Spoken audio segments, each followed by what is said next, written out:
This episode is brought to you by Encore Business Group, Ericola Aesthetic and General Dentistry, Williams Chiropractic, Elite Winning Solutions, and Sal's Complete Home Painting and Handyman Services. Shayne Graham's Extra Points with Ron Walsh airs live Thursdays, 7 to 9 p.m. Eastern on Jethro.fm. Shayne's going to be able to talk about a lot of different things with us. We're excited to have him. We're excited to do this show. We're going to be able to cover the football world in a different way. And I feel like this is something from my show, Shayne. We did it when you were on Sports Intel, but I like to celebrate the thing of the day. And I feel like this is a good one for our first show because it's Nachos Day. And I'm wondering what Shayne Graham's favorite football snack is, because nachos are a popular one. Well, I'll say when I hear the word nachos, all I can think about is cheese that does not belong to me, because it is nachos. Anyway, sorry, that was like really that. cheesy. That was good. I mean, I already started off with a kicking pun, and now you're having a cheese pun. This is perfect. This is a great start to the show. There you go. You know what? I'm a big fan of. A lot of people call it the jalapeno popper, but I think of it as like a jalapeno canoe, where you cut a jalapeno in half, you put like a cheesy and sausage type of mixture inside of the half of the jalapeno, and then you roast it a little bit. I don't know what the exact name of that is. That's one of my favorite game day snacks. I just don't know that that's the official name, but that is definitely my favorite. Other than that, I'm a big fan of a taco bar. I'm a big fan of a chili bar, things like that. I like all of that. Yeah, those are good picks. I think for me it would be wings. That's kind of my go-to for, well, food in general. But if that's considered a football snack, I think that would be my first choice.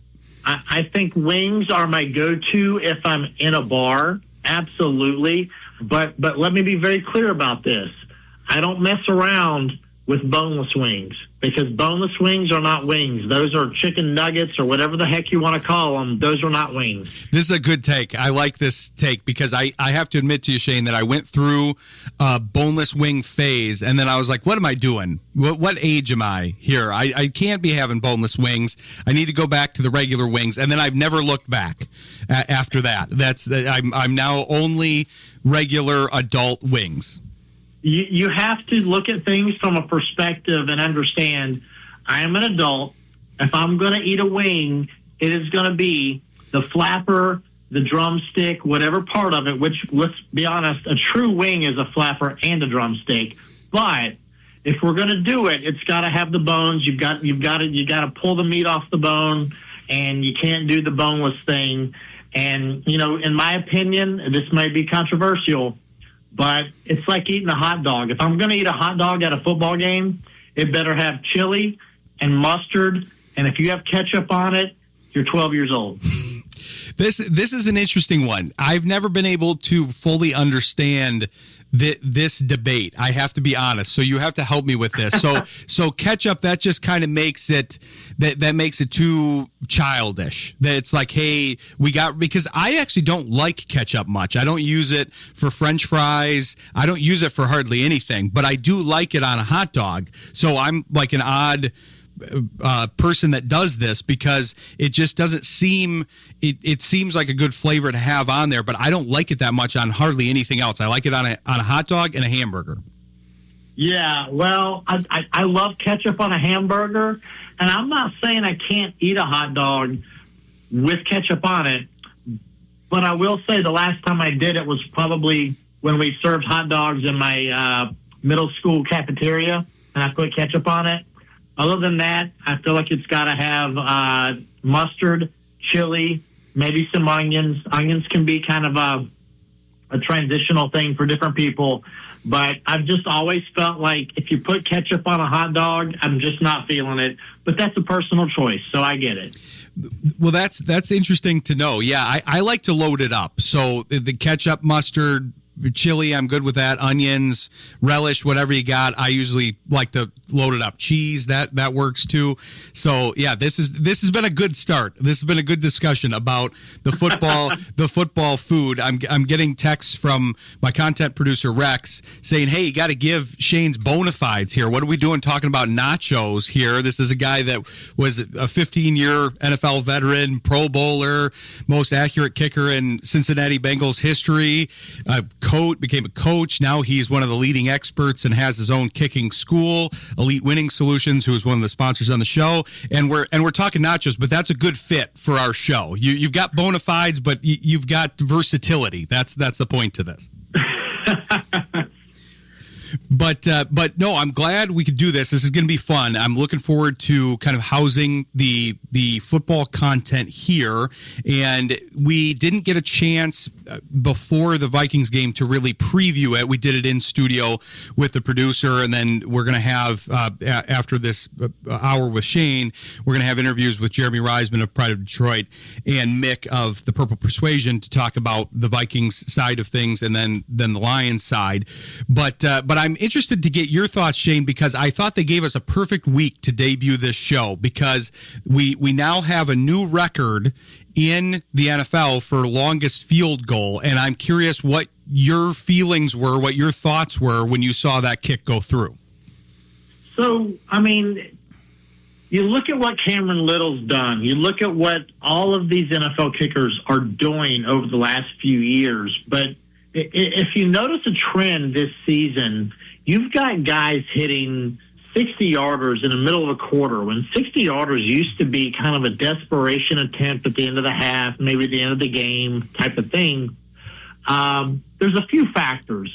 One of the big factors, outside of the fact that NFL kickers are now typically just better athletes in general than your average kicker might have been in the 80s or 90s. They're not just some little soccer player who comes off the field that can kick a ball through the goalpost. It's guys that are, anywhere from 5'9" to 6'5", 200 plus pounds. Some guys look like bodybuilders. I mean, you look at Joey Sly. He looks like a freaking bodybuilder. And you see guys that just don't look like what we used to stereotype kickers as looking like. And then you add on top of it that there was a major rule change this year. And that major rule change was that kickers used to have to kick a ball that was FedExed to the stadium the day of the game, pulled out of the plastic wrapper, and they got 45 minutes to prepare 6 footballs for the game day. And those were called the K-ball. So what they would do is they would focus their attention. The equipment managers from each team got 45 minutes. And they were in an isolated room where they were basically observed by the officials so that they didn't go a little too far over that. And they would rub the balls down with brushes, with rags, with no true outside materials, but a certain specified brush that they were allowed to use.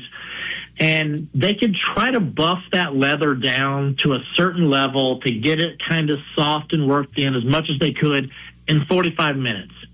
The average person does not realize when I hand the average person an NFL football and they're like, "Oh, this ball's pumped up way too much." I'm like, "No, that's actually not pumped up enough." They don't realize how hard those footballs are. And when you have that brand new leather right out of the plastic, it's like, I don't even know how to explain it as to like how rigid and oily and slick those balls are. So that little bit of time they have to work it down, what happened this year is a little different. We've all seen how the NFL quarterbacks have been able to put the baseball mud on the ball. They've been able to practice with them all throughout the week, break them in, kind of feel like that nice football that you played with in the backyard for the whole summer. It's given, like when you look at Brett Favre and Tom Brady and some of these guys, when you look at a picture of them throwing a football, The laces themselves are almost brown after they're done with them. The ball looks almost black. I mean, it is very worked in. It's a different type of football than what you see if you Google NFL football, or if you try to order one on Amazon. It's a bright pink color. It's different. But when you look at a K-ball, they're typically just off of that color because they barely got worked in. This year changed. They allowed kickers to take those balls to practice and let them work them in to a certain degree.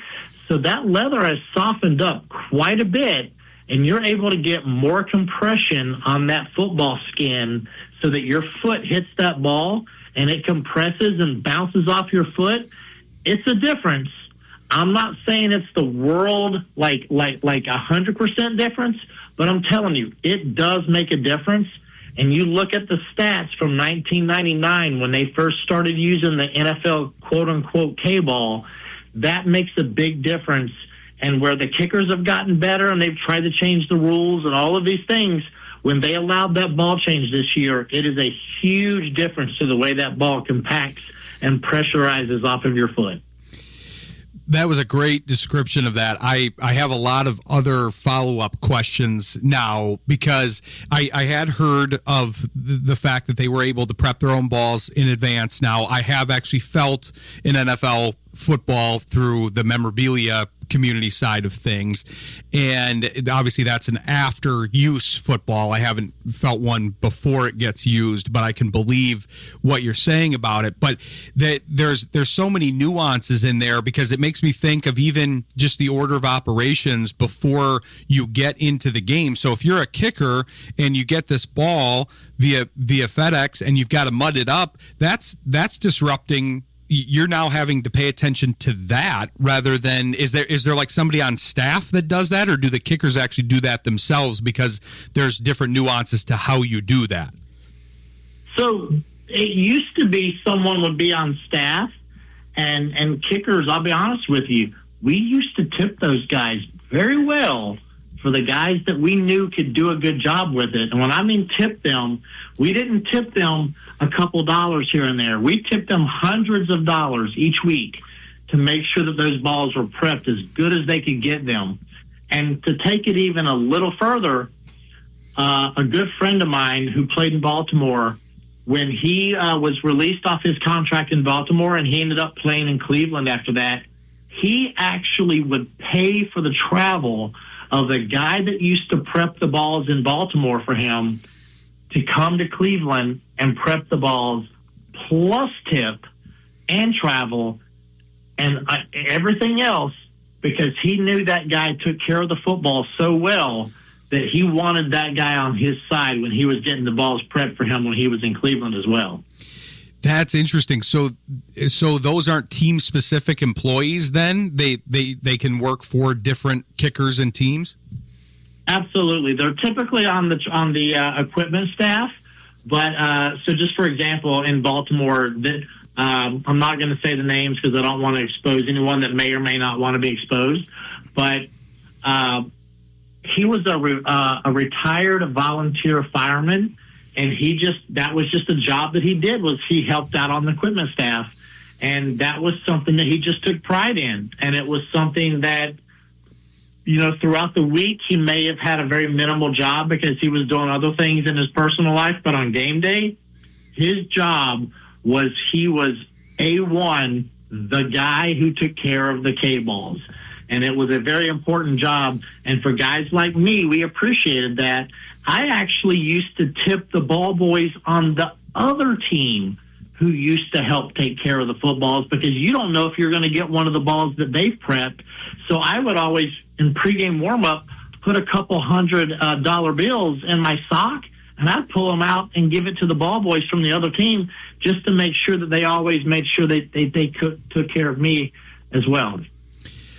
That's fascinating. We're already getting some revelations here in the first segment of Shayne Graham's Extra Points here. So I'm curious to continue this conversation because I want to talk about that kick a little bit more and kind of what you view as the pie chart of kind of where the development is, because I have a feeling that your generation and what you're doing with your school and the education and all of that is also helping these guys because they're kind of standing on the shoulders of the guys before them, like a lot of professional athletes. So we're going to come back here with Shayne and talk some more kicking and talk about the Lions and the NFL as a whole. So stick with us. You're listening to Shayne Graham's Extra Points with Ryan Walsh on Jethro FM.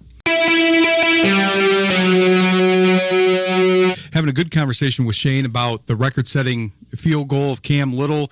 And when you were talking about all that information about the kicking, which I found fascinating, Shayne, but I was curious because I think there's a few different factors kind of from the untrained eye, at least, that have improved this, because this is fascinating to me, and we'll talk more about this as the show goes on in coming weeks, because this changes the math for football as a whole, which is interesting to me. But I feel like with the 68-yard field goal that, a few years ago wouldn't have seemed possible, there's a bunch of different factors that play in. The ball, the change in ball that you highlighted in the last segment probably adds a decent amount.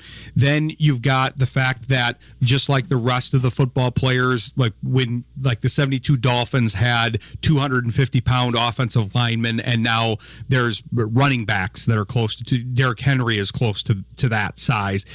So you've got the evolution of the kicker and the human being and better sports science and all of that. Then you've got, I feel like, the compound effect of the fact that I don't know who you kind of looked to when you were coming up in kicking, but I feel like there's been a lot of progress over the last couple decades with the science of kicking and research and all of the stuff you do with your school. So I feel like these guys are getting a lot better education on it than maybe what you went through and then the generations before you. But I'm curious how you see all those elements working together to produce a new record here. So if you look at it, I call it generational growth. When you look at it in the world of, so photography or even video, we call it generational loss, maybe. So like each time you record video and you go from like one medium to another medium, it's called generational loss, I think. I call this generational growth. And what this means is, for me, growing up, Nick Lowry, Chip Lowmiller, Eddie Murray, guys like that, they had learned from a generation before them, the Pete Gogolaks and Tony Franklins and guys that kind of innovated, and then they learned a little bit and said, hey, how can I get better? And then they figured out a more efficient way. And then the Chip Lowmillers and the Nick Lowrys and the Pete Stojanoviches, those guys kind of learned a little bit from the people before them, and then they said, what can I do to make this a little bit better? And then my generation, me, David Akers, Adam Vinatieri, guys that, we found our success at a higher level than maybe the people before us. And if you look, the percentages have always gone up with most guys. What you're seeing now is a result of even more of that, but throw that on top of a better athlete, a more well-rounded nutrition program, the understanding of the psychology of what you're doing, and guys like me who learned and gained experience through our psychology, and we're able to pass that along. That's kind of what I do with my training with my clients. But each guy that kind of comes through this new interest in young guys who want to be kickers, they're coming up through this system and they're learning from us and they're learning from our mistakes they're learning from our successes, but they're finding a more effective, more productive way to do things, and we're trying to help them in every way. So you see that generational growth. So you kind of add that on top of now they're getting this exposure to a football that kind of has a little bit more compaction when their foot hits it, and it becomes a little bit exponential. But the one thing you'll never be able to stray away from is the fact that we're human and we're all going to make mistakes, but we all still have to execute at a high level in a professional sport, but also overcome the criticism of a fan. And while when I was playing, I used to say, I don't understand why fans are so tough on us, because they would say, oh, you're a bum. You've only got one job. You get paid all this money to do this. Like, I get it now. I'm retired. I don't play anymore. I'm watching the game. I was a special teams coach at a high level in college football. And I'm like, oh, my God, how can you make that? And my wife, will get at me because I'm yelling at the TV. And I'm like, how can you do that? What are you doing? And I'm like, oh, crap. I'm doing what I used to say that I hated that fans would do to us when I played. And here I am doing it. So I completely get it, because when we watch a game, we want to see a standard. And many of us even think we know better, when maybe we do or maybe we don't. But we want to see a standard. We want to see this execution level done at such a high level. And when you throw fanfare in there, and you're a Lions fan, and you want to see these wins, and you're so into it and invested, whether it's just your time and energy, but also some people invest their money because they're paying for tickets and they're paying for travel and all of these things. I think I truly understand why the NFL is such a loved sport, because it's so emotional, and it's the investment is not just your energy, but there's so many levels of investment, and it's what makes the romance of sport what it is. Well said. And that's an evolved view for you to have, because how we watch a game is probably different. Obviously, me never really having played it, only small time in high school, and you playing it at the best possible level, Pro Bowler, all of that. But it's interesting that you've kind of transitioned to the fandom, but you also probably have a different view. Obviously, you're watching the kicking in a different way and all the positions, because you played with all those guys. You know all of the different phases of the game very well. But I'm curious, because we're going to transition here soon to talking about the Lions and stuff. And obviously you, I'm sure, watch a lot of Jake Bates and Jack Fox, and I know you talked about working with them. I'm curious what you thought when Jake Bates went in for that tackle in the Vikings game, because I think fans are going, oh man, that's great, the kicker got in there. I don't know if the coaches like that, and I don't know what the former NFL kicker says about that. So, you know what? And I'm just going to give my personal opinion. I've never had a coach tell me they didn't want me to do that. Because when you make a tackle, what you're doing is you are negating extra yards that team could have gained.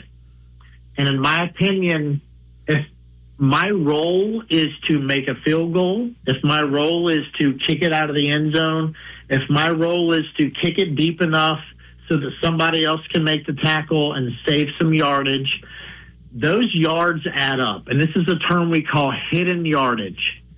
Hidden yardage is such a very important stat in the game, because there are certain plays that happen, and on some of those plays, that yardage equates 3 yards, 5 yards, 100 yards. And if you're able to make a tackle inside the 20, okay, that's called hidden yardage, that the average NFL return takes you out to, let's just say, the 26-yard line, okay? I'm being very hypothetical. I don't know what the number is. Sure. Off the top of my head. But if you make that tackle inside the 20, you just got 10 extra yards that team now has to travel in order to score a touchdown. Okay? And then you think about the fact that, okay, guys are kicking 55, 58, 60-yard field goals, so you've got to try to find a way to keep them that much further back so that they can't get to that point, right? Right. Then you look at it as, all right, what stat is one of the most important stats as far as differential and what makes the outcome of a game? What's the most correlated stat into the outcome?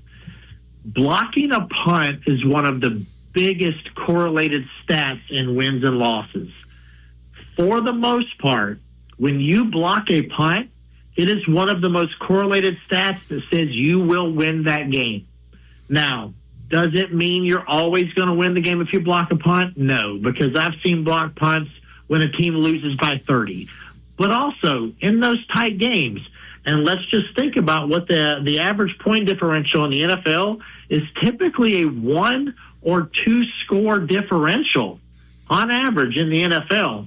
So you get that block punt, that is a huge advantage in the game. Or you return a kick for a touchdown, you're talking about a 90 to 100-yard differential of exchanged field position.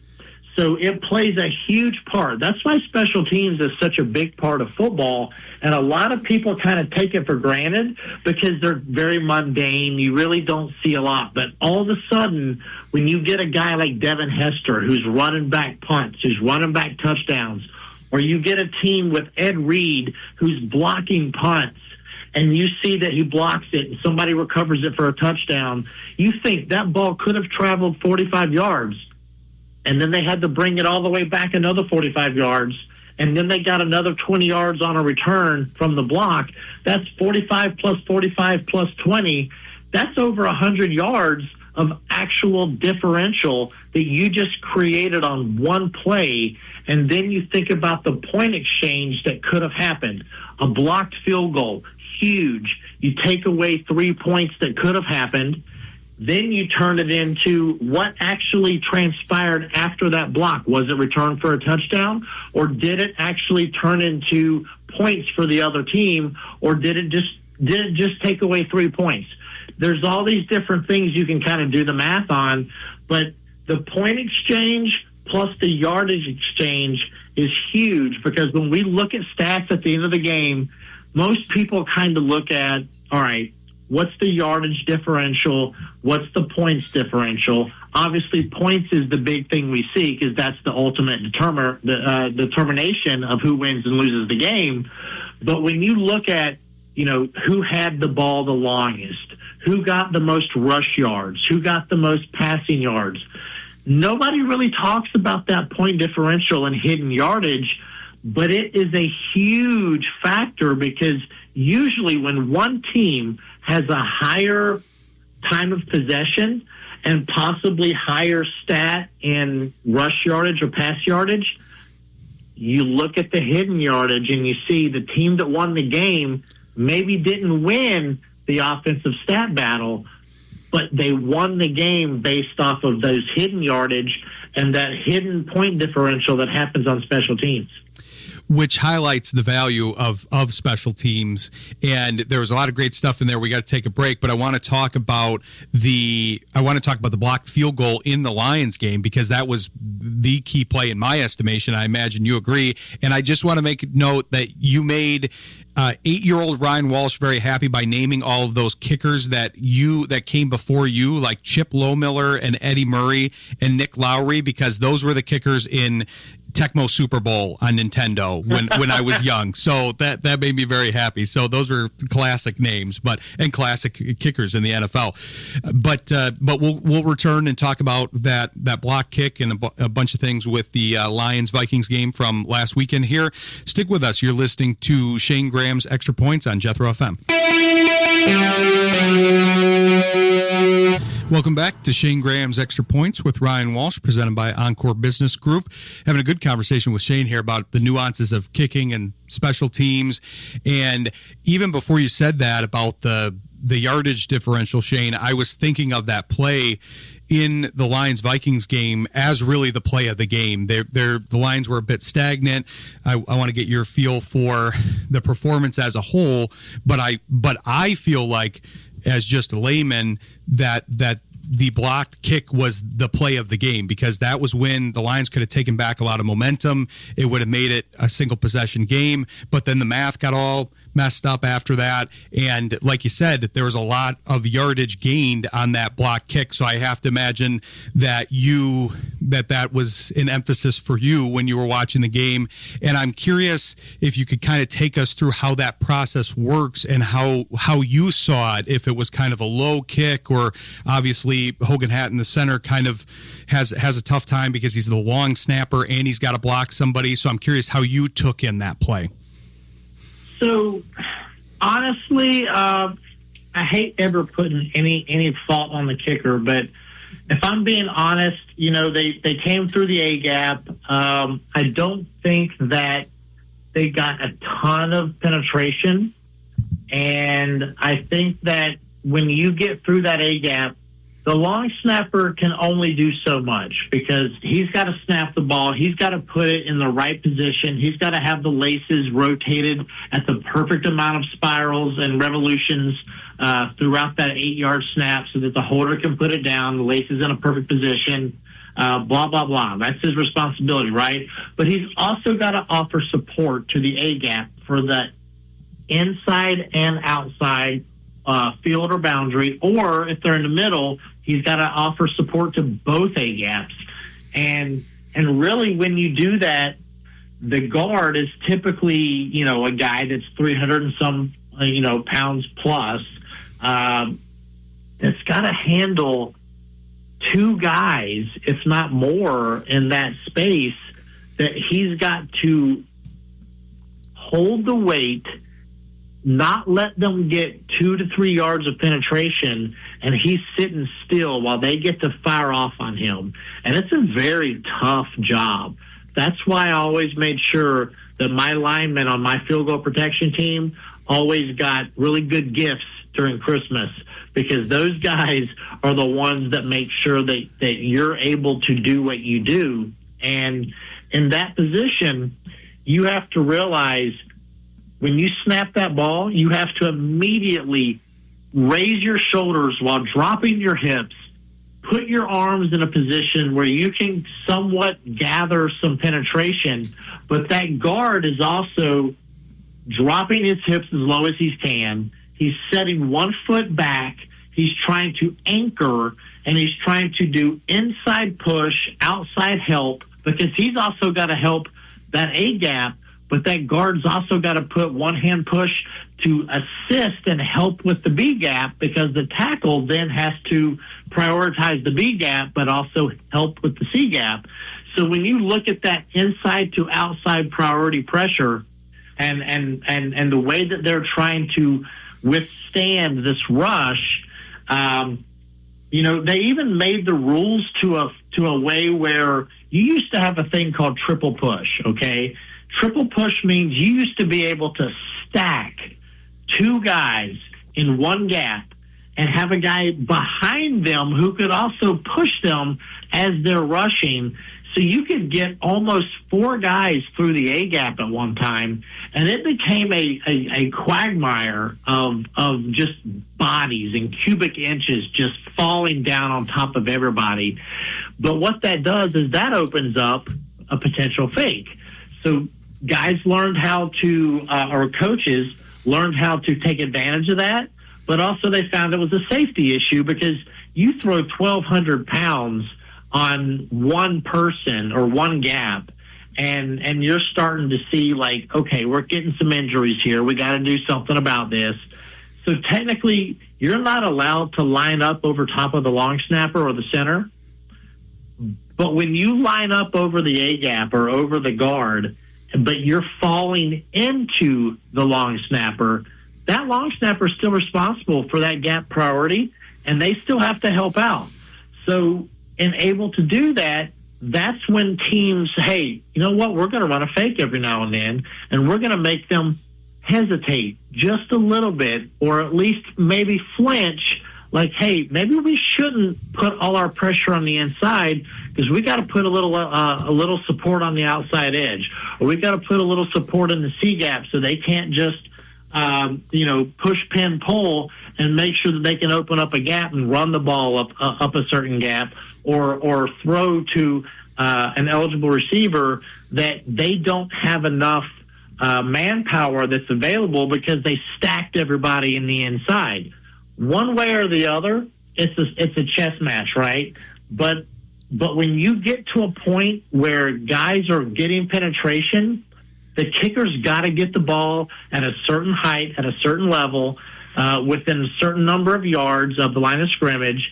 And when that kick doesn't get above that point and you get that hand in the right position, it's huge. It's huge. And when you lose those points, it's not just points, it's yardage, because you don't know where that ball's going to deflect to and bounce to, and you don't know if somebody's going to catch that ball on the fly and be able to go full stride and get a good return off of it. And when you get that good return, not only do you negate those 3 points, but you get those points plus the yardage that you gained after a potential kickoff after those points. So you have done an exponential gain in not only statistic lines, but we all know that momentum is a huge factor in a game. And when you change that momentum, it is a huge thing that can be very deflating and very exalting to two different sides of that same party, right? So, that was huge, and I think that played a big part. I do too. That was the big thing for me, seeing it. You broke it down in a much better way than I ever could as far as the nuances of the actual kick and how it worked. But just the idea that was kind of when the Lions were gaining momentum, and then, like you said, then Uncle Mo was headed down the field the other way with that tip ball there. But I'm curious of a few things out of that description there. One, how heavy was your sock when you got to the field? If you're giving the lineman money, you're giving the ball boys money on both sides, you had to have a heavy sock. This is like training with a bat with a weight on it. You just had all that money in the sock, and then you take the money out before the game, pay all these players, and then your kicking foot feels really light at that point. Okay, listen. We were all professional athletes. You know what? We didn't deserve a tiny fraction of what we made as an athlete. I always think about like how blessed I was to do what I did for a long time, and I don't feel that I truly deserved any of it compared to some of the jobs that people really are able to execute in real life. What I call real life. I played a game for a living for a long time, and I feel truly blessed and fortunate to be able to do that. So, did the linemen up there blocking for me? Most of them were honestly making more money than I did. But showing my appreciation to them meant that I needed to kind of make sure they knew that I appreciated them, because let's be honest, on Wednesday, on Thursday, which one of us had a clean jersey at the end of practice? Right. And it was me. Like my jersey might have had a little bit of a sweat stain on it, but if it wasn't hot, I probably wasn't going to sweat too much. And I didn't have grass stains on my knees, and I didn't have blood trickling off my elbows and blood trickling off my kneecaps and my fingertips and my knuckles. And I didn't have, okay, so I was in Cincinnati. I became very tight with Anthony Munoz, who was a Hall of Fame offensive lineman from the University of Southern California, a legend at Cincinnati as a Bengal, and a staple in the community there. His fingers are so gnarled that his pinky almost points 90 degrees to the right when he holds his hand out. And when he shakes your hand, his pinky is like literally 90 degrees pointing outside, and it does not fit in my hand. And that's not just because his hand's bigger than mine. It's because he has had dislocated knuckles and the things that those guys go through on a daily. I had to understand those guys went through something different that I did not go through. So I had to make sure that they knew that I appreciated what they did. Every third, 1, 2, 3, 3 downs on every cycle at least before the punt team could come out. Or if they made several first downs, however many plays they had to go out there and take a chance that they could get a finger dislocated or a shoulder dislocated or a knee hyperextended or an ankle rolled up on or a knee rolled up on. All the things they went through for me to be on the sideline safe and just in my little security blanket of those sidelines and a warm heater keeping me warm on a cold day, and then I go out on fourth down and maybe somebody can dive across my leg and create some sort of an injury after the play. I had to make sure those guys knew that I appreciated what they did, even though they made more money than me. But in those situations, it's like I have to not only show them I appreciate it, but I have to execute at a high level, because if I don't execute at a high level, they're going to look back at me after that play and be like, what the heck, dude? We did our job. Why aren't you doing yours? So it's a very high stress situation, but also one that I realized, like, I was blessed to even be in position for that. And that's how I think a lot of guys look at it. That's a great outlook to have, especially with I feel like that will be something that the fans will really appreciate about you. But I'll give the fan perspective that, you guys do deserve your piece of the pie. That's why you guys get paid accordingly, because the NFL generates that money from the fans, from the endorsements, from all of the revenue generators there. But it is a game that entertains people, and like you said, people look forward to it. People wait on bated breath on these plays, on these kicks, on Sundays and Mondays and what have you. So, but that's a good perspective to have. And I've shaken some of those hands, not nearly as many as yours, but as you have. But it is kind of wild, and you kind of saw it on this game from last week, because Sewell, when he got hit in the eye, he's a massive man, very tough.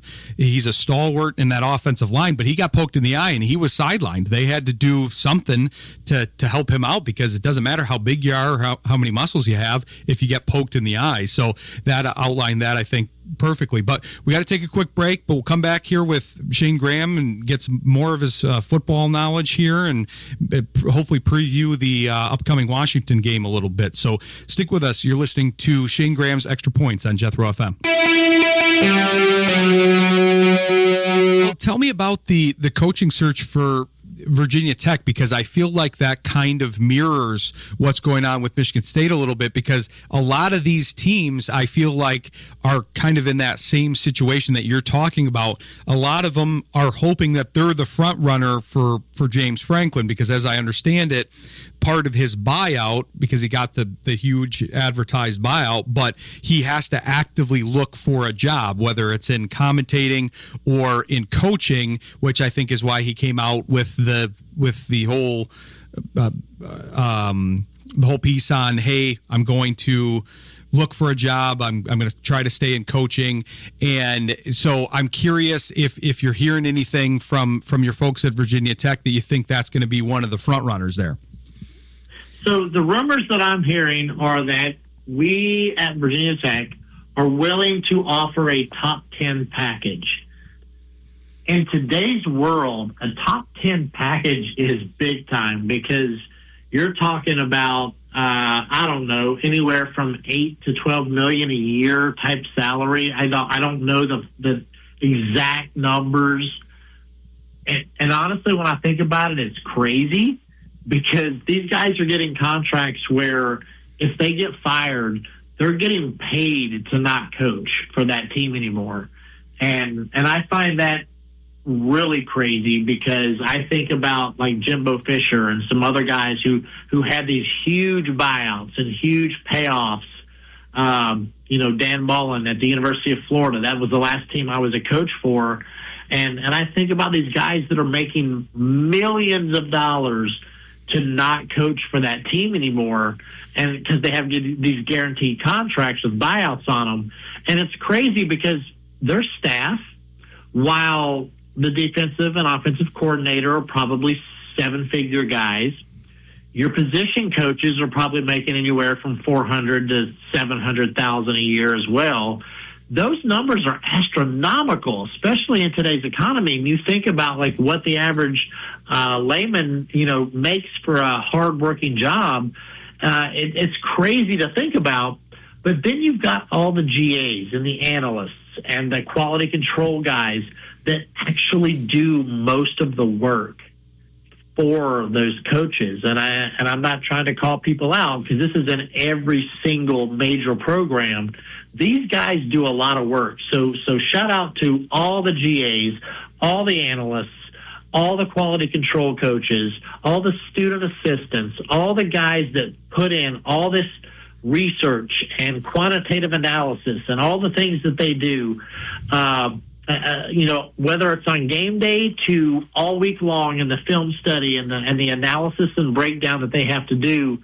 Those guys are left hanging because when a coach gets fired, they clear the whole staff out because the new coach brings in a whole new staff. So I would love to see them be able to create a way where, so-and-so gets fired. He's got a multi-million-dollar guaranteed contract. I'd love to see a little bit of that money go out to those guys so that they can have a little bit of security too. But at the same fault, like, I'm not trying to create sympathy for guys that I know still do a job that doesn't compare to the average person that I consider, heroes in our community that do jobs that deserve way more than they get. But when I look at this, I think about how do we find a guy that can jumpstart a program that like let's just say Michigan State under Martin Antonio. I thought he did such a great job with that program. He was able to beat Michigan way more times than they beat him. He was able to do things there, and he was, whatever happened with him being forced out, whatever the issue was there. I think when you see programs that try to bring in someone new, you're hiring someone that was literally fired from another program that couldn't do it. And you're going to say, we're going to give you millions of dollars to do this. And it's this boys club of recycling guys. And just because a guy gets fired from somewhere, it doesn't mean they're not good enough. It just means that their time was up. I mean, let's look at Dabo at Clemson. We know he's a good coach. It's just not there anymore in Clemson. And that doesn't mean that he's not a good coach. It just means maybe his time's up there. Maybe some coach's time is up at some other program, and it's time for a change of scenery. And I've seen that happen in the NFL. You look at quarterbacks that finish their cycle with a team, and it just doesn't work, and they get an opportunity somewhere else, and they thrive. Or a kicker who goes somewhere and they gets fired, and then all of a sudden they get signed somewhere else and they become a Pro Bowler. And at many other positions as well, this happens. That change of scenery can be a big thing, but I think it's just so hard for the average person to relate to that because we see the numbers because their salaries are public knowledge. And that's the thing that's tough. But I really think it's a matter of, like, how can I recenter and how can I get myself to a point where I can accelerate my execution and I can find a standard that will create a success that will make people happy, but also create a culture and be a part of something that everyone can get behind. And that's the tough thing with coaching is you have to be a marketer. You have to market your team. You have to recruit. When you recruit, let's look at today's world. You're not just recruiting high school kids. You got to recruit kids from other colleges. you've got to recruit your own kids so they don't transfer and go somewhere else. It has become a crazy world that we live in. We're going to have to get back to that on the next show, because that is an interesting subject matter, the whole the transfer portal and how that works and how that kind of changes a lot of this math. It changes things for the players because they're getting paid in school, so they're incentivized to maybe stay a little bit longer or move teams. So then you have guys going to multiple teams. Like you said, there's a lot of money in the coaching side of things. I pulled up the coaching contracts in college just to kind of get an idea for what we're looking at, because Curt Cignetti, who coaches at my alma mater, Indiana, who's one of these guys that they kind of found a diamond in the rough, he's now number third at $11.6 million. So if Virginia Tech were to put a package together to draw Franklin in, that would be top 10. It would basically have to be upwards of 10 million, which is where your former coach, Bill Belichick, is ranked right now for North Carolina. He's at 10.1 million, and he's the 10th highest paid coach in college right now. It's crazy, and I'm gonna save it for a whole another show to talk about what's going on there, because that's a whole different subject. But it really is crazy to think about how that works, and you look at like how you have to build a culture coming from the NFL, being a college coach. Forget about all the stuff with the girlfriend and all that with Coach Belichick, because I played for him and I get why he's successful, but we'll see how college is going to be a little different. But you put these packages together and you're just hoping that a guy can come into a whole new program. And, I look at it at Virginia Tech. Frank Beamer was my head coach. He became a legend in the special teams community. I mean, Urban Meyer, all these other coaches literally modeled their special teams after Frank Beamer, and he became a legend. It's literally called Beamer ball when their special teams excel. And his son Shayne, who is my teammate at Virginia Tech, is the head coach at University of South Carolina. They call it Beamer ball there as well when they have great special teams.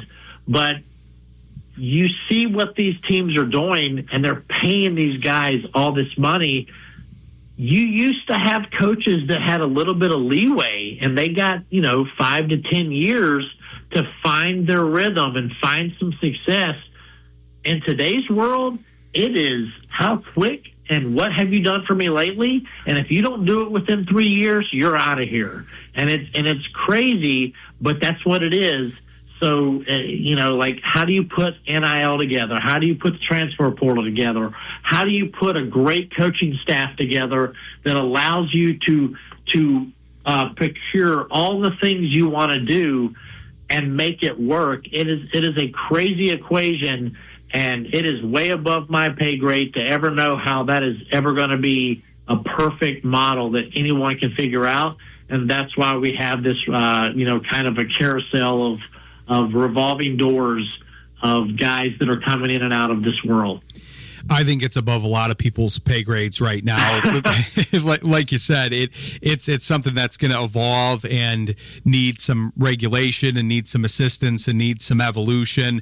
But I love this as setting this up for the next show, because I think talking about the college a little bit more and expanding this topic and talking about both your former coaches. I think Beamer is worth talking about because, like you said, he's a legend. And then Belichick, with everything he's got going on, even though his team isn't necessarily one of the higher ranked ones, he's a very popular subject matter. And I always wondered about that with a guy of he's obviously got a great coaching resume, but of his advanced age, going in and coaching 18-year-olds, that's a huge difference, especially in this NIL transfer portal world. So we'll make sure to return to some of those subjects here next week when Shayne's in studio, and we're looking forward to having him in studio, and we'll continue the conversation much like we have now here. But since he's out of town, we got to let him go. But I appreciate you joining the show, and I'll look forward to continuing these great conversations with you here next week, Shayne. I not only look forward to it, I can't wait to it. So I'm very excited. I'm excited too. Yeah, we set up a lot of good stuff for next week, and then we'll have another game to talk about here with the Lions over the weekend. And we'll talk to you next week, and have a good rest of your trip here. Thank you very much. All right, thanks, Shayne. Talk to you next week. All right. Thanks to Shayne Graham. We're going to let him go enjoy his trip, and we're going to bring Jeremy Reisman on, because for this month we're going to kind of lend some help for the Pride of Detroit Movember drive that they have. So we're going to have all Pride of Detroit representatives on for our Lions Intel slot, or whatever we're going to call it on this show. I guess it's not Intel anymore. This is a new show here. So, but Jeremy Reisman's going to kick it off. He's going to give us some insight on the trade deadline, the Lions games, and he's going to set up what the penalties are and what they have to do when you hit certain dollar amounts in this campaign drive, because that was fascinating to me last year. So stick with us. You're listening to Shayne Graham's Extra Points on Jethro FM. We're excited about this interview here and this segment that we're going to do, because Pride of Detroit, they do great work on the journalism side. As people, fans of the show, know, I follow them, and they have a lot of great writers that are on my Sports Intel show often, and they'll also be moving over to Extra Points here. And Jeremy Reisman is one of the guys that leads it all, but he does a great job with the Movember campaign, raising a lot of funds over the years here. So we want to talk to him and shed light on that great campaign that he's running, and also talk to him about, we've got to talk to him about a couple things on that side of things, because I didn't hear about how the punishments went last year. I want to get a preview of those, and we have to, talk a little bit of football in the midst of this. So Jeremy, welcome to the show, and it's National Nachos Day. So I'm curious what your favorite football snack is when you're covering the game, but maybe you're having it in the press box there. Yeah, well, first of all, I appreciate the kind words, and thanks for having me on. I would say just like on a day, maybe the Lions are playing on Monday night, or maybe it's their bye week. I'm like a pizza and wings guy. Like, just give me a bunch of pizza, a bunch of wings, and I'm happy for an afternoon to sit in front and watch Red Zone for 9 hours if I can. Nice. Yeah, Red Zone is great. I like Red Zone with if I'm not watching the Lions game, because if it's the Lions game, it's one game on. Right. If the Lions aren't in that window, then it's Red Zone in the quad box, which is just pure chaos. You don't take anything in. It's like snorting football. It's like, hey, that was great, but now what happened in any of the games? I don't remember, but there was a lot of football. Yes, it gives me ADD. I don't know if I have ADD, but that definitely gives me ADD when I'm just watching multiple screens and Red Zone and quad box and all that stuff. Exactly. I think I have a pretty good attention span, but it's like once you start to focus, if you're focusing too much, you're in trouble with the quad box here. But I want to talk about the Movember campaign for sure, like I highlighted. But we'll get some Lions coverage in first. I'm curious what you thought, because obviously the big discussion, and I saw some of your interactions on X with fans and fan reactions. Obviously, the big topic right now is that the Lions kind of stood pat at the trade deadline. I thought you made one of the best points, because I was kind of on board with that in general, because they do have some returns coming. You kind of highlighted some of this in some of your writing, but a lot of the top teams stood pat, and that was one of your points that you made. But I'm curious how you viewed the trade deadline, if you heard anything, if you were wanting them to do anything, or what your take was as the trade deadline passed with no moves here from Brad Holmes. Yeah, I mean, there was definitely a part of me that thought they should have gone out and tried to get an offensive lineman, probably a guard, considering you lost Christian Mahogany for at least a month, maybe a month and a half here with some fractured bone in his leg. We never really got full clarification on that. Because, at the heart of this Detroit Lions team is their offensive line. It's, you don't have a mobile quarterback. You have a pocket passer, so you need to have him protected as much as possible. We know how much they love the run game. They run the ball pretty much more than anyone else, particularly on early downs. So they need to make sure that's going. And obviously they've had some struggles on the offensive line, and this almost felt like an opportunity where, you hate to lose Christian Mahogany, but at the same time, maybe this is an opportunity to get a player that could be an improvement for him in the short term.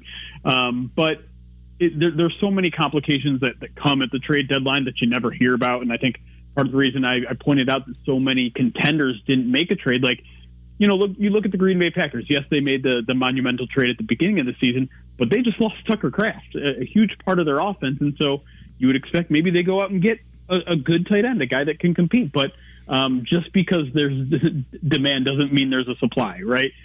Just because the Lions want a guard doesn't mean there's a team willing to give up a starting guard or a guard that they view as an improvement over some of the veterans that they have on their squad anyways, in reserves or in on their practice squads. So I think it's easy to get all excited about the huge trades that are out there. It's easy to want your team to just get a little bit better to make that final push to make a Super Bowl here. But it's always easier said than done. And with the Lions, I do think they have guys they trust in that building that they think are going to step in and kind of make it a seamless transition. And on top of that, the Lions just don't have a ton of resources either, right? They can't take on a big salary because of all the guys they've signed and re-signed, and they don't have a ton of draft capital. They traded away next year's third already, and I think they want to hold on to anything above that. So it was just kind of a full group of reasons why they didn't do it, even though I did think it was something that maybe they should consider. I've had this discussion with other folks, but we need Brad to stop trading the third round picks, because then he always wants to get into the third round and then we don't have any. So that's not going to work well for him in the future. So hopefully he can stock that up. But no, I think it's a good point. I mean, we've seen this now develop with the defensive backfield a little bit. They got down to a lot of names that a lot of fans wouldn't even recognize, especially at the beginning of the season. And they had the Legion of Whom, which I don't know who thought of that, but that was brilliant. I liked that.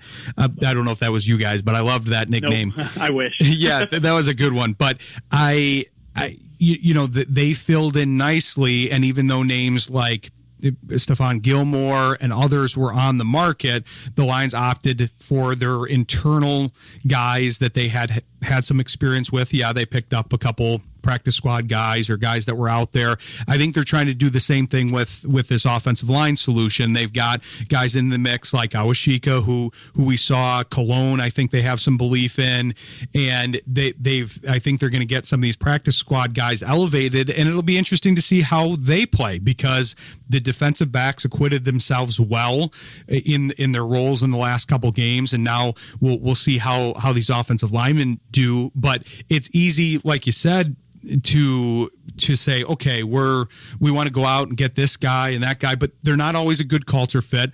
They're not always a good fit as far as value that you use to acquire them and value that you pay them. And so, I mean, the Smith trade was all right last year, but it didn't necessarily work out, and that was a more aggressive move. And I think they're still in the hunt. I think they're still in the top 5 in most of the books to get to the Super Bowl, win the Super Bowl. They're still up there. And I think holding pat isn't necessarily a bad strategy, because as you pointed out, there were a lot of other teams that did that. Yeah. And especially when you're talking about the offensive line in particular, right? Like, that whole position requires so much chemistry that I think it makes sense for the Lions to be like, you know what? We trust a guy like Coyote Awashika, who has played next to Taylor Decker several times already in his career, rather than bringing in a new guy that's not going to know the playbook, not going to know how to, communicate maybe non-verbally with the guy to his left and the guy to his right. I think offensive line, you see it out there a lot. There aren't a lot of offensive line trades out there because it's going to require a few weeks, maybe a month, for him to get that sort of chemistry with the people next to him. And that's if it ever happens, right? You never even know if it's going to happen. And one of my colleagues made this point, and I think it was a really salient point. There was one offensive line trade this trade deadline. Trevor Penning went to the Chargers. Now, the Chargers lost their left tackle, their right tackle, and their backup tackle. And Trevor Penning was the best that they could do, which was, one of those late round swap guys. Trevor Penning is a guy who couldn't cut it at left tackle, couldn't cut it at right tackle with the Saints. He was playing left guard for them this year because he had fallen out of favor at tackle. And so that is the kind of trade that a Chargers team that was far more desperate than the Lions could muster. And I think that kind of just gives you a tale of what was probably out there for anyone looking for an offensive lineman. Exactly. I think it's easy to say, because I like to say the fans like the fantasy book this kind of stuff. They take it's money that's not theirs and resources that's not theirs, and then try to play with it like they're doing fantasy, and it's just not it's not the same. And I think we, at this point, have to give some level of trust to Holmes and Campbell to turn what they have in-house through the culture, through Holmes' ability to draft and identify talent and both of their staffs. The idea that might turn into something with these different layers, with the linemen, with the defensive backs like we're talking about, all of that we should give them a little grace there. So I'm curious, we got to take a quick break, but I want to talk about the press conferences, because you talked about there being a little bit different mood with the coordinators in your writing today. So I want to talk about what you saw there, and then of course talk about the Movember campaign. So we'll be back with Jeremy Reisman in just a minute. Stick with us. You're listening to Shayne Graham's Extra Points on Jethro FM. Back here with Jeremy Reisman of Pride of Detroit, talking some Lions, and we're going to talk about the Movember campaign. But I'm curious, because obviously people weren't real happy with the game from last week, but I always try to have a more positive leaning to things, and one of the things is the fact that they really played objectively kind of one of their worst games, but they got close at the end, and a lot of things weren't clicking after the bye week. But then I saw your writing today, Jeremy, about kind of the coordinators being in a different mood. So I'm curious kind of how you took that in and what you saw, because obviously the coaches aren't going to be happy after a performance like that. But I'm curious about kind of your take on the mood in the building and in the meetings after that. Yeah, it was just a little bit odd because, we typically get the coordinators back to back on Thursdays, and that's how it was again today. But just kind of hearing them back to back, it was odd that they, sometimes it's just the questions that they're asked. And so I don't want to read too much into it, but each of them kind of, and I don't want to say threw someone under the bus, but like held someone accountable. We start out with Dave Phipp, and he talks about how it was Jake Bates' fault that the kick was low. And, that's a factual statement, and I don't think he's trying to be insulting to Jake Bates, but he's saying publicly, yeah, it was that guy's fault. And then we get to Kelvin Shepard next, and we're praising Terrion Arnold a little bit for how much his coverage has gotten better, but he's also then like, but his run defense was unacceptable. And then we get to John Morton, who I think a lot of people were anticipating hearing from, and, we're kind of like giving him a lot of outs for like taking a little bit of responsibility for what happened against the Vikings. And he's pretty much just talking about the protection. The protection needs to be better. It wasn't communications. It wasn't scheme. It wasn't, we failed to ID what they were doing. It was just losing our one-on-ones. It was just, the offensive line, more or less. He's not saying that outright, but he's saying like, we just need to be better at winning our one-on-ones. And that last one is really particularly interesting to me because it's actually not what we're hearing from the offensive linemen themselves. Talked to Taylor Decker today, and he's like, it's not like we're getting run over there. It's not like we're getting beat up there. It's miscommunication. It's all the things that John Morton said it wasn't.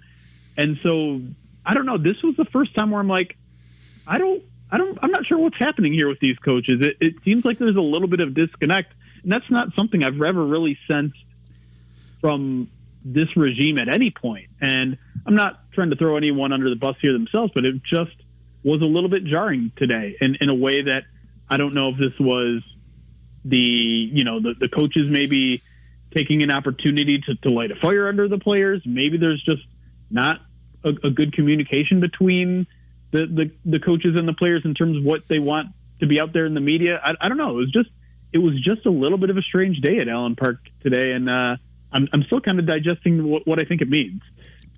I can see why, because that was when I was reading your coverage of it. That was, I think, the most unusual thing for me too. That Morton kind of went a different direction than we're used to the coaches going, and we're used to very heavy accountability from Dan Campbell. Right. He takes so much accountability, way more than maybe some would say he should, but I like the leadership element of that. I like that he sets that tone, and as the leader of the team, he says, hey, this all comes back to me. And I'm not saying that Morton was pushing that off, or I'm not insinuating anything with that. It's just a slightly different approach that when you compare it to the head coach makes it seem like it doesn't necessarily fit, like you said, the pretty staunch culture that we've been used to in the Campbell-Holmes era. Right, exactly. That's exactly it. And don't get me wrong, part of the culture in Detroit is also brutal honesty. Like the players actually mention that all the time as something they do appreciate about this regime, and I'm sure that includes Dan behind the scenes, and Brad Holmes too, where they're just like, hey, you're not doing this right, so you're getting benched. Like, they're going to be upfront and honest with their players about that sort of stuff, rather than let that sort of stuff simmer or just do something. Like, they communicate in that sort of way, but usually that sort of the culture is something we only know exists behind the scenes. We hear about it, but we never really see it. And so again, like, that's where the shift is a little bit, where it's like, okay, maybe they are using this kind of brutal honesty strategy, but they're doing it public facing, which is new, which is different. And it's not completely new. Like, every now and then Dan will be like, he knows how to be honest about his players in a way that's usually protective of their ego, or protective of whatever, in a way that doesn't sound too insulting. And I don't want to put it out there that, Morton was being insulting, or any of the other guys were being insulting either. It's just a little bit more blunt than we're used to seeing from the public. I'm curious to see how they're going to respond here. They've got a Washington team that isn't full strength. It's much further away from full strength, really, than the Lions are, even though they're dealing with their own injury issues. So it'll be interesting to follow that, and Pride of Detroit will be one of your best sources to do that. But I want to make sure to highlight the Movember campaign here a bit, Jeremy, because there's a lot of layers to it this year. One of the most fun things of last year was following the different incentives. So I'm curious what happened. I do think I saw a video. I can't remember all the things from last year. There was the shaving of the head, which we didn't get to. Thankfully for you, there, yes. and then there was a fish one. I think that was at the extreme end. But then I believe that Eric Schlitt's wife was going to take over your dating profile. Did that happen? And if so, how did that go? It did happen. She was a little aghast at some of the pictures and choices that I made. So I think we overall got an improvement from the dating profile via Eric's wife. The biggest one that we reached last year after raising over $50,000 was I had to get a tattoo, which I had never gotten before. So I got a tattoo on my left bicep here of the Pride of Detroit logo with a little Movember mustache. But yeah, every year we do this charity drive over at Pride of Detroit, where we're trying to raise money for a specific charity. Last year and this year, it's the University of Michigan Rogel Cancer Center. And yeah, we do fun stuff all month. We do raffles, we do giveaways, we do auctions. Every little donation that we get can influence our live streams on YouTube and Twitch, whether it means writing something on my forehead that you want written on my forehead with a $25 donation, or if you do a $100 donation, I'll change my green screen background during the live show. It's just a lot of fun, and we raise money for a good cause every year. This is the 5th year we're doing it, and I'm really proud of the work that I put into it, but I'm more impressed with how generous Lions fans can be every year, especially when, times can be tough, and I understand there's not a lot of disposable income, but there's so many good people out there that are willing to lend a hand that it kind of renews my faith in humanity a little bit every year. It's a great fan base, and this does show that obviously we're going to be a little biased being in that fan base and in that world, but they really are, and you see, like you said, the community coming together, and this is a great cause to do that with. That was one of my surprises this year, Jeremy, was the fact that those options are pretty cheap, like the egg on on the head and the writing on the head, those are pretty cheap to do for your podcast here. I feel like there's going to be a lot of writing on your face for the upcoming podcasts here. Yeah. I mean, that one, and we want to make sure that the people that might not be able to afford the biggest donations get some fun out of it too. And so, like I said, we know that it's not easy times for people to show off their disposable income and be as generous as maybe they want to be, but we want it to be fun for everybody. So, some of the giveaways we do, there's no entry required. You just kind of have to be there while we're live streaming, while we're talking Lions football and doing all the other shenanigans. But yeah, I mean, we want to make it fun for everybody, and we want it to be silly and funny and wacky. And, the more people that can contribute to do that, the wackier it gets. There are some great ones on here. I'm looking at the overall donation goals from the 5,000 to the 75,000, and I see that one looming at 75,000 again. I see we put it back on there, but I'm rooting for you guys to obviously get as much as you can, which is why we're promoting it. But I like the Pride of Detroit team does public karaoke of Toto's Africa. I want to see that. I'm hoping to see it happen for the 50,000 donation, and I feel like that would be very good. Yeah, karaoke has kind of been like an annual, tradition with our Movember thing. One of our first charity events that we ever did was actually an online karaoke thing that we worked with former Lions running backs coach Kyle Kasky. We were raising money for his foundation back then. I like karaoke a lot. I like singing. I'm not very good at it. And then Toto's Africa was kind of just the song that we kind of assumed for the website. A few years back, every time the Lions won, we would blare it during our podcast and things like that. And it's also a very difficult song to sing, so I think it would be particularly embarrassing for myself and a bunch of other PODers that hopefully we could, go to some local Metro Detroit bar and sing our hearts out and maybe get a bunch of Pride of Detroit fans there in the bar too singing with us as well. So yeah, that should be a fun one if we get there. Now, another Pride of Detroit friend of the show, Ryan Matthews, he's on here a few times. I'm curious about the timing that he's going to do the Dan Campbell caffeine challenge, because is he going to do it with some of the other challenges? Like, are you going to pump him full of the black eyes or whatever they call those that Dan drinks and then have him sing Africa or get on the podcast or something? That's a good question. We haven't pieced those ones together yet, but that's I'll be honest, that's the one I'm most scared about. It's like 1,400 milligrams of caffeine, and he drinks coffee, which is why he's doing it. I'm not. I don't drink coffee, but like I just want to make sure he's medically okay drinking what a 260-pound tight end, former tight end, is drinking every day.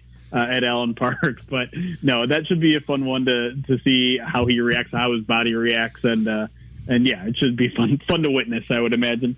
We had to do some research on this on the show because my co-host, who's off site now and isn't part of this interview, Shayne Graham, he does a very similar thing to Dan. Oh, wow. And he's got a pretty calm demeanor in general, but he does what I think is called the black eye, not the red eye. I'm used to the red eye, but then there's the black eye. I think that's what Dan Campbell drinks. So I'm curious to, if Ryan's free, then I'll just try to have him on the show at that time when he drinks it, and then see how he does, because he's a frequent guest and always does good stuff. But make sure to tell us where we're going to share the links on our social media, and for the fans' sake here, we're going to be interviewing a different Pride of Detroit analyst every week here. We'll have Ryan Matthews, we'll have Ty Schulter back on, we'll have John Whitaker all throughout the month so that we can continue to promote this. But and we'll be sharing it on our social media here shortly. But tell the people where they can go to both follow your coverage, Jeremy, and then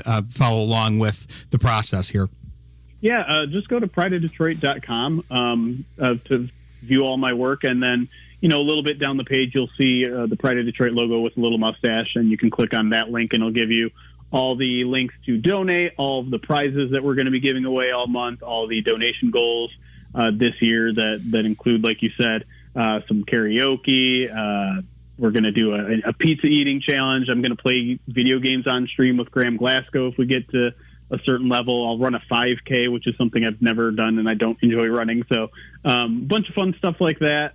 You can also when you donate, you can donate at any time throughout the month of November, but you really get the bang for your buck if you do so during our live streams, which you can watch on youtube.com/Pride of Detroit or twitch.tv/Pride of Detroit. That's when you can see us do kind of silly stuff to ourselves. And it's also a great place to watch our podcast and do silly stuff all the month of November. And then at the very end of the month, we're going to have like a full, usually like a 16-hour stream where we just talk Lions football for 16 straight hours. We bring a bunch of Lions analysts, some national analysts, talk Detroit Lions football, and then it's kind of our last push for that charity drive where it's just like one of those charity marathons that used to be on TV. We're trying to raise as much money as possible in the final moments of the month. So there's a lot of silly stuff we do on those streams as well. You had a great guest list last year for that and in the previous years. So, be sure to tune into all this stuff throughout the month for Pride of Detroit and for the great campaign that they're doing. Make sure to donate if you're able, because, it's great. I really like the sweatshirt with the mustache. I like that as a touch this year, that for one of the donation levels, you get a Pride of Detroit sweatshirt with the Movember mustache, is that your tattoo, Jeremy? That is okay. What my tattoo looks like as well. Yep. Yeah, and we've never really sold a lot of Pride of Detroit merch in our history, so it's an opportunity to get, if you're a fan of the site, if you're just a fan of the Lions, it's got a big lion on it, it's Lions colors.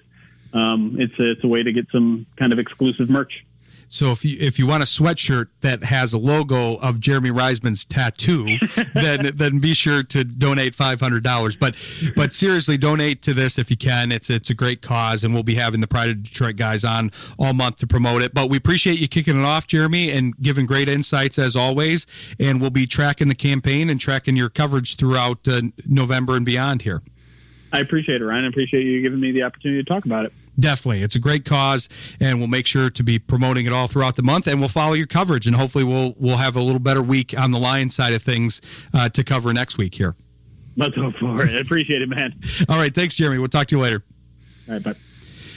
Thanks to Jeremy Reisman. Great stuff there. We're excited to be partnering with them here and promoting this because it's a great cause. And we'll talk to some of the other folks here. I think John Whitaker is on next, so we'll talk to him next week. But for the last segment here, we're going to be talking to Mick of the Purple Persuasion. We didn't get a chance to talk to them last week, and unfortunately, we don't have the Hulls in studio. It's past Tate's bedtime. Unfortunately, here he's too big for us now. But we're going to talk to Mick of the Purple Persuasion about the Vikings' last game against the Lions and the outlook of the NFC North for the season here. So stick with us. You're listening to Shayne Graham's Extra Points with Ryan Walsh on Jethro FM. We're happy to bring on this next guest here. I know the Vikings side of things might not be what the Lions fans have interest in here, with the fact that it was a loss. I think, Mick, this is our first time that the Vikings have won since we've been doing this segment, which is kind of wild because they've won a ton of games here since we've been doing this. But this is your go-to folks. These are your go-to folks for Vikings coverage, the Purple Persuasion. They do a great show here, and I appreciate you joining us, Mick. Sorry the Hulls aren't here, so you have to deal with me, but at least you had a win to deal with. Hey, there's worse things that could happen, right, Ryan? Happy to be back again. So, and you're right, it's the first time they've won, so it's a different experience. Yeah, you get to gloat a little bit, but we got to start out with the question of the day, because maybe it's a little different over there in Minnesota. It's National Nachos Day, so I'm curious about when you're settling in for the game, you're getting ready to watch the Minnesota game. What's Mick's favorite football snack for the Vikings game? That one's kind of tough. Probably just a homemade pizza. My wife makes fantastic pizzas, so whatever kind of pizza she's thrown together, whether it's pepperoni, she makes a great cheeseburger pizza. Another one, she makes like this stinging honey garlic pizza. That's fantastic too. So yeah, pizza's probably it for me. Oh, you're fancy over there, Mick. You're eating homemade pizza. That's pretty good. We've had things like jalapeno poppers and wings so far as answers, and nachos actually was one of the answers. So that's fancy. I like it. You're living it up over there. You're not missing with homemade pizza, that's for sure. No, that's a good one. That's a good pick. But I'm glad to have you guys on the show. We missed you last week. We had a little bit of a conflict there time wise with Justin. But I I had these notes from the preview, but it was just interesting. Now this conversation is a little bit different, but one of the things that I wanted to talk to you guys about before the game is I was curious about your perspective of the quarterback situation, because obviously that didn't go to plan. You couldn't plan on the McCarthy injury again, but there was a point there where you guys had Darnold, you had picked up Jones, obviously JJ was on the injured list, and then you got rid of those two guys who have gone on to Seattle and Indianapolis respectively and done very well. And Kevin O'Connell, I've said this before on the show, he's the guy that I would go to play for. No offense to Dan Campbell. I love Dan Campbell. But if I was a quarterback, because I think he does the most with quarterbacks. But Wentz didn't seem like a good fit to me. And I'm curious what your guys' perspective was on it, because I felt like they were trying to get rid of anybody that could seem like competition for JJ McCarthy. It seemed like they were trying to make sure that there wasn't really a controversy there, that there was a clear backup to JJ McCarthy who was going to be the incumbent starter once he got off his injury. Is that the feeling you guys got, or is it just, hey, we couldn't pay Darnold and Jones was going to go elsewhere, and so this is what we ended up with? I think as far as the team is concerned, I don't think Sam Darnold really, as being a top pick, kind of like Daniel Jones was, kind of like J.J. McCarthy was. They know the situation when they're coming in. So I feel like Darnold knew his time was going to be limited in Minnesota, so he capitalized and turned that into his next opportunity. I think Daniel Jones kind of felt the same way, where he smelled some blood in the water in Indianapolis, and he took a little bit less on the deal to go play against, try and beat out Anthony Richardson for the starting job in the Colts, and lo and behold, he did. As far as McCarthy goes, they brought in Howell, who, he's a backup QB, and they got rid of him before the season started and brought in Carson Wentz, who was supposed to be just that veteran stopgap, the old guy in the room, and he played a lot more games than anybody wanted to see. But as far as competition for J.J. McCarthy, I think in the grand scheme of things, you bring in a top 10 quarterback. Are other teams bringing in competition to beat out their top 10 starting or their top 10 pick quarterbacks? No, definitely not. And that's why I thought, okay, this is a clear strategy from them, because it does get confusing. I mean, sure, that situation in Indianapolis is a great story with Daniel Jones, but there's another side to that, and that's the side you pointed out, Mick, the Anthony Richardson side of things, that right now is a failure on the organization's part. Doesn't mean it can't turn around, but is that a guy that's going to stay, because now you've got Jones in the mix, and are you going to they've now basically traded a situation. It's kind of like Minnesota and Indianapolis traded the quarterback situations. Now Minnesota's doubling down on their newer quarterback that they invested in, and Indianapolis is saying, wait a minute, let's bring in competition, and now they have kind of a Darnold McCarthy situation developing with Jones and Richardson there. So it's a good point by you, Mick, that can create, there's a reason that they call it a QB controversy, because it does get controversial if it plays out a certain way. Oh, absolutely. And it's like I said, I think Daniel Jones smelt the blood in the water. He had seen that through 2 years, Anthony Richardson had trouble staying healthy, playing the type of football he did, where J.J. McCarthy was out all last year because of the torn meniscus. And whether someone in the organization told him or he just, he's been around the block, he knew that this was going to be a clearly backup role with no chance to usurp McCarthy as the starting quarterback. Now, had he decided differently, would there have been a different quarterback playing against the Lions? I don't know. I mean, if all things would have played out the same and the high ankle sprain and Daniel Jones comes in and plays lights out like he has in Indianapolis, there could be an entirely different storyline going on. Right now, we don't have to deal with that. We got the Carson Wentz experience. Carson Wentz apparently wasn't a scholar at the Kevin O'Connell quarterback school, and he just stayed as even keel as a backup, and J.J. McCarthy came in and made some excitement for us. He brought a lot of excitement for sure. And that's what I was trying to tell the folks on this side of things, because there was a lot of attention paid and rightfully so, to the injuries that the Lions were dealing with, but the Vikings were dealing with a ton of key injuries and people being out. You obviously had Addison out the first few games because of the suspension. Then McCarthy is out for a good stretch. Dara saw a bunch of issues with the offensive line there, and Van Ginkel is a very important piece. Basically, most of those reinforcements came back by the Lions week, and you saw the team that everybody said, hey, wait a minute, let's not forget about them. This team was 14-3 last year. They got a quarterback that could be pretty productive. They invested some of that money in their trenches, which is usually a good strategy that Lions fans can understand. And now I'm curious what you think, Mick, as somebody that covers the Vikings, of what this division looks like, because it's very tight now, and there's not an obvious front runner. The Packers, we'll see if Love holds up. They had a key injury at tight end there. The Lions have been dealing with their injuries, and they're in the pack. The Bears are surging a little bit, and the Vikings, even though they've been tracking from behind, they've got their team back to a degree, and I think they could go on a little bit of a run here. It's one game at a time, and it's funny that you bring up Van Ginkel, because it made me think of last year when Week 18, when the Lions and the Vikings played, and Anzalone came back and he had that monster game. It was almost like the reverse of it, and it just kind of it just popped up in my head, made me chuckle. As far as the North goes, like talking with Justin about it, and we've had the same opinion all year, is that it's going to be a slobber knocker for everybody. The Bears are on the ascent.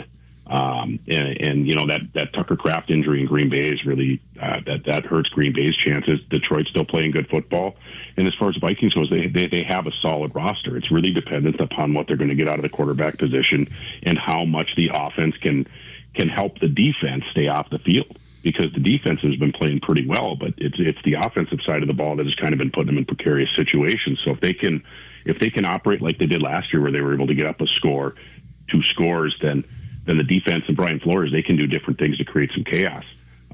With the Vikings having 2 wins on the road in the division, I think that's going to go a long way, because when you can get and steal those road games, especially in the division, that makes when you're coming back home that much easier, because you're going to have Detroit coming to try and take a game for you. You're going to have Chicago coming to try and take a game for you. It's going to come down to the wire, I think, in the North. I agree, and it makes me think of complementary football, what you're talking about with the offense and defense. That's a popular phrase here in Detroit. And the other name that I think is an important piece of this team, we talked about him a little bit last year with the transition to him, but Aaron Jones being back, obviously he then was out again. I don't know his status, but him coming back and giving that partner in crime to Mason there, I feel like they can be very complementary to each other in that running game.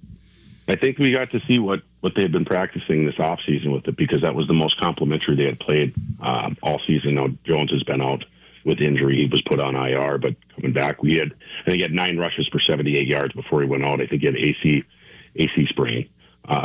Or something with the AC joint in his shoulder there. But he had a big game, and Mason was not running the ball anywhere near as well as Jones was. Jones, I've always been a big fan of. I felt like, I know they were looking at an upgrade there in Green Bay with Jacobs, and we've talked to Jacob Westendorf, who's been on the show multiple times as well, who covers the Packers for us in this segment. I feel like Jones has been undervalued wherever he's been. They always tried to pair him with somebody in Green Bay, and now that he has a proper pairing in Minnesota, I feel like that could be strong here down the stretch for Minnesota, because I think you're right. I mean, I remember talking to Rob Huff, who covers the Bears for us at the beginning of the season, and I felt like I could have said this to any of you guys, that because he was a little bit down on the Bears, they had lost to the Vikings with that big J.J. McCarthy comeback the first week, and then obviously lost the Lions, but they've been looking good since. And I remember saying before the Lions game, I could see this team literally being first or last in the NFC North. And I just think the margins are getting very thin here in general, where I think they're some being more likely than others, but I think there's a scenario where the 1 through 4, I think any combination of the teams in existence could happen with different likelihoods. Oh, without a doubt. I think the way it ends up in the North is they're only going to be separated by a couple of wins. I don't think we're going to have any 4 or 5 win teams in the North this year. I think it's going to be, everyone will be above that 8 to 11, 12 wins, and someone's going to squeak out. And if we can put 2 teams in the playoffs, we'll do it. But I just think that the competition level has gotten so much tighter this year over the past 5 years. When Detroit was trying to get back together with it, the Vikings had their down years. The Bears seem to always have down years, but they've been all right. And it's tightened up, and this is the kind of football we get lucky to see, because we could be in one of those worst divisions out there. And I'll take this where we beat each other up and steal the away games when you can. Exactly. And the one thing that kind of played out differently than what I saw, I thought the North was going to be close. This is playing out much like I thought. I didn't necessarily think the AFC North was going to be as easily handled by the NFC here, because I felt like with the Steelers and the Ravens, that was a strong division, I thought, at the beginning of the year, and that's been a lot more middling than I thought. So the schedule strength hasn't been quite as strong, but it's still one of the toughest schedules. The NFC North has a very tough collective schedule, not only playing each other, but what they've drawn in these other divisions here. Oh, absolutely. And I mean, it helps when you don't have to go against Joe Burrow, because if Joe Flacco's putting up the numbers like that in that offense, you got to wonder what Joe Burrow would be doing. So that's always going to be a bonus. The Vikings are going to get Lamar Jackson this week, and he looked pretty good last week. That defense is on the rise, and it says something about the team when they're 1-5 and they're still favored to win that division. I mean, Aaron Rodgers is Aaron Rodgers, and we've watched Aaron Rodgers do Aaron Rodgers things for the last 15 years, and you keep seeing it, and you're like, well, when is this guy going to run out of this magic? And he just keeps doing it over and over again. But in Cleveland, so it's not the AFC South like it was last year, where those were just free wins for everybody. But we're getting the tougher games now that we're getting into November, December. This will be an interesting stretch for all the NFC North teams. I'm curious what you saw, because I was like getting the perspective from you guys on the Lions. Obviously, that wasn't the best played game on the Lions side, and we talked about that with Jeremy Reisman in the previous segment, and then Shayne Graham earlier in the show. But I'm curious kind of what stuck out to you from the Lions side of things and from what the Vikings were able to do to the Lions. Well, the way they controlled the run, I think that the way that they were able to use like Eric Wilson, I don't think the Lions were ready for that, because they were able to take Gibbs out of the game, and Gibbs has been such a Viking killer the last. We were 1-5 in the Kevin O'Connell regime against the Lions, and Gibbs has been pretty much a factor in most of those games. He's just he's been a force, and it is what it is. But I think with Eric Wilson being used like he wasn't Ivan Pace and he wasn't Dallas Turner, but Eric Wilson is a solid linebacker. He was a great signing this offseason, and I just don't think the Lions and John Morton were ready for him. I'm glad you brought him up, because he's been a revelation. I was surprised to see. I know he's kind of bounced around, but I feel like you guys have to be surprised with his performance. I know he's solid, but this can't be what they or you expected heading into camp here. No, I envisioned he was probably going to be a special teams guy. But he's really stepped in the role when Cashman was out, and he made a big impression. And he's always been a decent linebacker. But given the Flores system and Ivan Pace's history in it, the common thought was that Ivan Pace Jr. was going to continue on. But Wilson has come in and essentially usurped. He's been a great wingman to Blake Cashman out there, and even in the Detroit game, he had taken a lot of snaps. He was rushing the passer, he was rushing up the middle, and that stuff you would have thought Dallas Turner would have been doing, but it was Eric Wilson that was doing it. They've got a lot of versatile pieces on that defense. It's a good defense. Obviously, Flores manages it very well. So I'm curious what you think of. We're going to have you guys back on the show for the next matchup with the Lions and the Vikings. But how do you see things looking when we get back together for that game? Where do you see the teams being at, and where do you see this thing finishing? I know you talked about not being a big margin between kind of the top and bottom team, but how do you see things slotting here?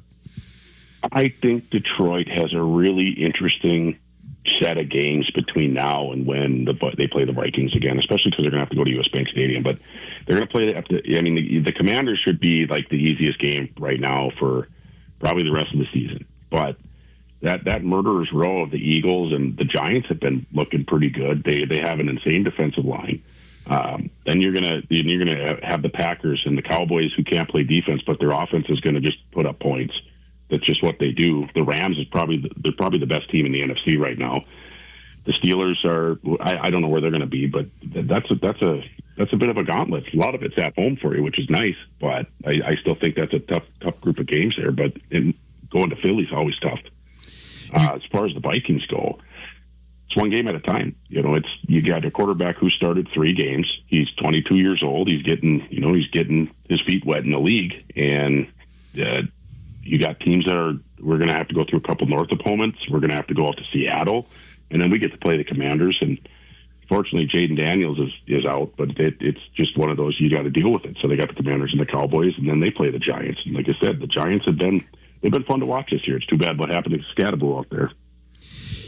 I felt like he was really coming on. I know the Lions weren't interested in a running back, but he would have been a perfect fit for them at running back. I was surprised he went so low there, but yeah, I think that you got a collective groan from the Lions fans here when you said the Rams being the best team in the NFC, but they are sneaking through right now, and Stafford's looking great, and they're kind of sneaking through everybody's radar. I feel like to a degree, but great stuff. We appreciate you joining us. We'll look forward to talking with you prior to and after the next matchup with the Vikings. But tell people where they can follow you guys for all the great Vikings coverage in between here.